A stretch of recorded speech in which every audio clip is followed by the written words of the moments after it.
ये अकाल मृत्यु प्रदान करने वाली बात है। जो हरणम च परश्वानाम परदाराभिमर्शनम सुहृदश्च परित्यागस त्रयो दोषा क्षयावह।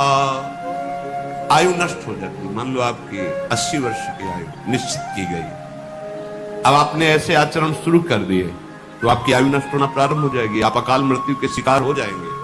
क्या? दूसरे की स्त्री को फुसला करके विश्वासघात, मान लो उसके पति से मित्रता की, बड़ा विश्वास दिला और उसकी स्त्री का दुर्वासना का, अब आपकी आयु नष्ट हो गई। देख लो, इतिहास साक्षी है, नष्ट होना पड़ा। आप क्या चीज हो? जो बड़े बड़े तपस्या के धनी थे रावण आदि, विनाश हो गया। कुंभकर्ण जब जगा तब यही कहा, तेरी बुद्धि नष्ट हो गई, जब तू हरण करके लाया था उसके पहले क्यों नहीं पूछा? ये कृत्य तेरे पूरे वंश का विनाश कर देगा। पर ठीक है, तूने मुझे जगाया है, देखो, पर ये निश्चित बताता हूं, तूने अच्छा नहीं किया, तेरा सर्वनाश निश्चित है। कुंभकर्ण ने उपदेश किया था, रावण ने कहा तुम इसलिए नहीं जगाया कि तुम्हें प्रवचन करो, युद्ध करो जाकर। ये कार्य आपकी आयु का, श्री का नाश कर देगा, वैभव का नाश कर देगा। आपको अभी लगता है कि नहीं, कहा नाश हुआ, मनमानी कर आने दो, बीज बो गया है, थोड़ा अंकुरित होने दो, फिर तुम्हें खुद पता चल जाएगा। सबसे प्रार्थना है, कानून कानून है, नहीं खुल रहा है तो तुम्हें लग रहा है कि कोई नहीं जा, जिस दिन उसका फल आएगा तो उस दिन हो सकता है आपने वो कार्य ना किया हो जिसमें फंस रहे हो, और भरपूर दंड मिलेगा आपको, क्योंकि जो जाना नहीं है वही कर्म इस समय ना होने पर भी वो दंड आपको भोगना पड़ेगा। ये बहुत ध्यान से, इसलिए हम रुक के बोल रहे हैं। विदुर जी महाराज साक्षात त्रिभुवन के न्यायाधीश हैं। धर्म, पापियों के लिए यम और धर्मात्माओं के लिए धर्म, यही त्रिभुवन का न्याय करते हैं।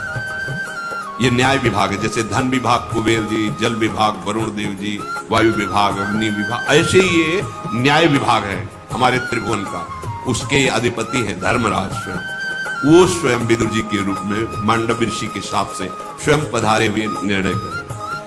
अकाल मृत्यु, आयु का अपहरण, जो मित्र बनाया, विश्वास दिलाया और उसकी स्त्री के साथ, या स्त्री अपने पति पर विश्वास जताकर दूसरे पुरुष से, तो ये मजाक मत समझना कि अरे समझ नहीं।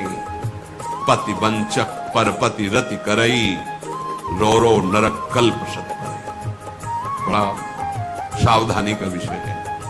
जैसा आपके भाग्य में संविधान है, गृहस्थी में शांत रहो, गंभीर रहो। ये कुछ नहीं है इधर उधर रूप रंग देखकर जो मनमानी आचरण, ये तुम्हारी आयु को, तुम्हारी श्री को नष्ट कर देंगे। दूसरे को विश्वास दिलाकर उसके धन का अपहरण कर लेना, विष दे देना, मार दिया, धन ले लिया, छीन लिया आदि। और संत जनों की अवहेलना करना, जो सुहृदस्य आपको अपने परिवार जैसा दुलार करते हैं, आपको अपनी आत्मा जैसा दुलार करते हैं, वो आपको जो उपदेश कर रहे हैं, आपको जो शासन कर रहे हैं, वो आपके मंगल के लिए, आप उनकी आज्ञा को उल्लंघन, अपमान, अवहेलना, आपकी आयु श्री सब नष्ट हो जाएगी। साधु अवज्ञा तुरंत भवानी, कर कल्याण अखिल के हानि। जो इन दोषों से युक्त होता है, अतिमानोति वादश्च तथा त्यागो नराधिपो, क्रोधश्चात्म विधित्सा च मित्र द्रोहश्च तानिश। एत एवाशयस्तीक्ष्णा कृंत्या युंश देहिनाम, एतानि मानवान घृणंती न मृत्युर्भद्र मस्तुते।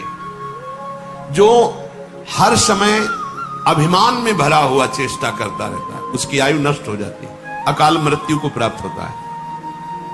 बहुत सावधानी की जरूरत। हर समय जो अभिमान में भरा हुआ है और हर समय कटु वचन बोलता हुआ अधिक बोलता ही रहता है, जिसमें विषयों के त्याग का बिल्कुल अभाव है, मतलब घोर विषयी है, और जो क्रोध करके ही व्यवहार करता है, जरा सी बात नहीं, जो केवल अपनी जवान, अपनी जनेंद्री पेट के पालने में ही चिंतित है, कैसे भोगूं, कैसे पाऊं, चाहे वो मांस खाना पड़े, चाहे वो कुछ भी, कैसा भी। और जो प्रिय शिक्षा देने वाले मित्रों से द्रोह करता है, तीखी तलवार जैसे अंगों को काट देती है, ऐसे ये आचरण उसकी आयु को छीण कर देते हैं और वो मृत्यु को प्राप्त हो जाता है, अकाल मृत्यु को प्राप्त हो जाता है।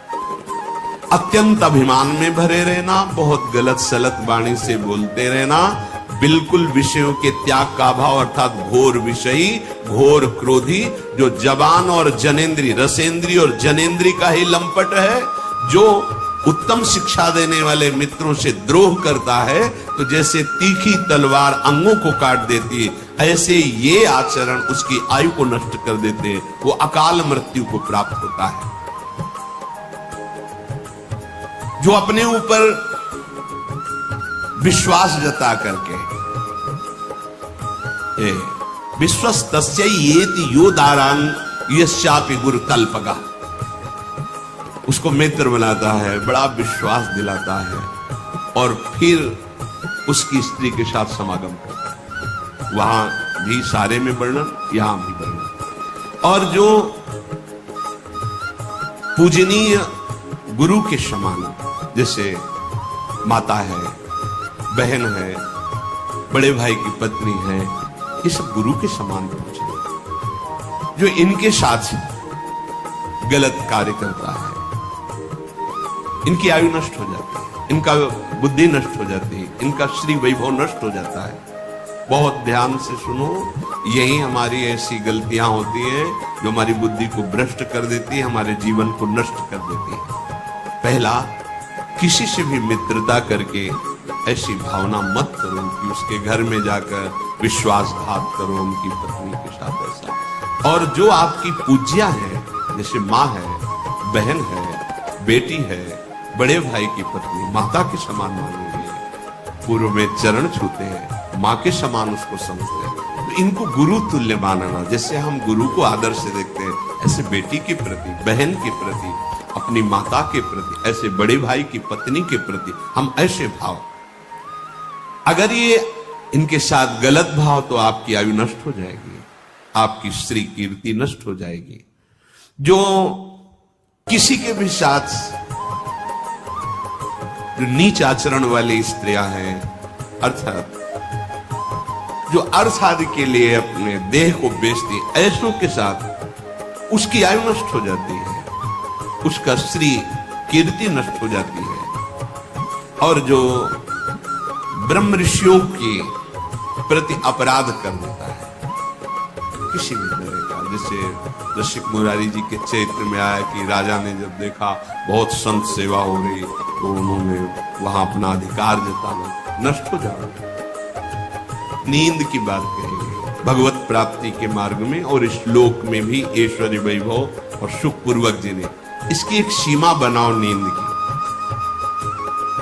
कोई तो ऐसे महापुरुष हैं कि मतलब भोजन पाके सोते ही रहना, मनो समाधि में ही रहते, क्यों जीवन व्यर्थ करते हो? केवल जो नींद ली जाती है अपनी इंद्रियों को नवीन चेतना देने के लिए, ये कोई सुख नहीं है कि आप 8 घंटे 20 घंटे 10 घंटे पढ़े। ये जीवन पढ़ने के लिए मिला है, खूब नाम जप करो, अच्छे कार्य करो, समाज सेवा, देश से, इसके लिए शरीर मिला है। ये छूट जाएगा इसको, ये जो ऐसे दुलार करके शरीर को रख रहे हो आप, इसकी गति क्या होगी जानते हो? सड़ जाएगा, जला दिया जाएगा। काम निकाल लो, काम ऐसे शरीर को प्रयोग करो जैसे कंजूस आदमी किसी नौकर को लावे, वो 8 घंटा के बाद उसको 500 रुपया देने हैं, तो कोशिश करेगा कि 10 घंटा ले, इससे और काम ले ले। ऐसा प्रयोग करो इस शरीर से, कम इसको नींद दो, जितने से आपकी इंद्रियां चेष्टा युक्त रहे, प्रमाद लावे।